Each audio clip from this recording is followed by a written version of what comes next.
4 साल के लिए मुसल्लत किए गए सिलेक्टेड ने मुल्क की सियासत में इंतशार, शरपसंदी और गालम गलोच का बीज बोया। हमने मुल्क में अमन बहाल किया। हसास तनसीबात और शोहदा की यादगारों पर हमले करने वालों को मुआफ नहीं किया जा सकता। Chairman People's party Bilawal Bhutto Zardari का स्वात किला के खुजाखेला में अवामी इज्तिमा से खिताब।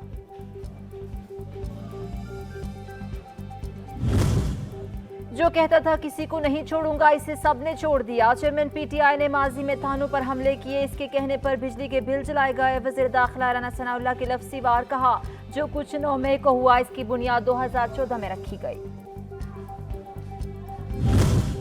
वज़ीर आज़म मोहम्मद शहबाज शरीफ अहम कौमी और सियासी अमूर पर मशावरत के लिए बरतानिया जाएंगे। नवाज शरीफ ने पार्टी की आला क़यादत को भी लंदन तलब कर लिया। मरियम नवाज, राना सनाउल्लाह और दीगर वफाकी वुज़रा भी लंदन जाएंगे। कायद मुस्लिम लीग नून से आइंदा इंतखाबात के हवाले से रहनुमाई ली जाएगी।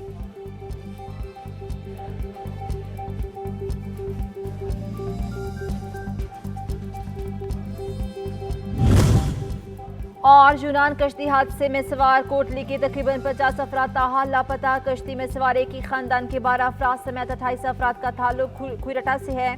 14 जून को पेश आने वाले हादसे में 79 अफराद हलाक हुए। नौजवानों को बैरून मुल्क भेजने वाला कराची एयरपोर्ट से गिरफ्तार। कश्ती हादसे में कीमती जानों के ज़िया पर आज़ाद कश्मीर के 1 रोज़ा सोग का ऐलान।